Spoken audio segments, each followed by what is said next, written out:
And that's your biggest worry? Yes, any kind of virus, but most probably something similar to influenza. Because of air travel? Through the air.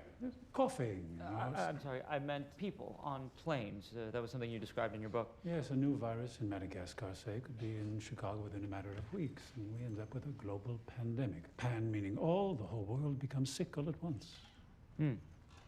And Dr. Newman, you're also an epidemiologist. I presume the prospect of a viral pandemic keeps you up at night as well? No. No? No. All right, well, that's our show. No, mankind has been at war with the virus from the start. Sometimes millions of people die, as in an actual war, but in the end, we always win. But you, just to be clear, you do think microorganisms pose a threat? Oh, in the most dire terms. Bacteria? No. You like saying no? Yes. Not bacteria, not viruses, so... Fungus. Yes, that's the usual response. Fungi seem harmless enough.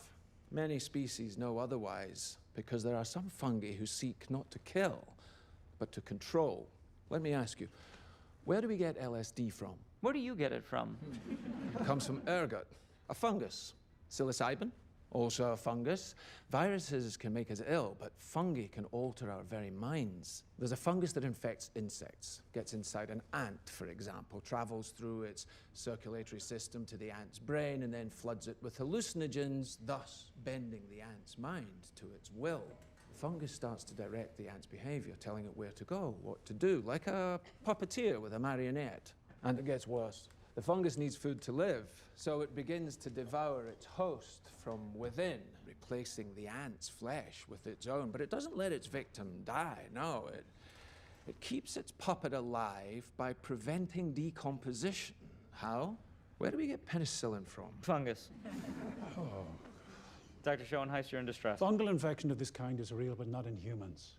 True, fungi cannot survive if its host's internal temperature is over 94 degrees. And currently, there are no reasons for fungi to evolve to be able to withstand higher temperatures. But what if that were to change? What if, for instance, the world were to get slightly warmer?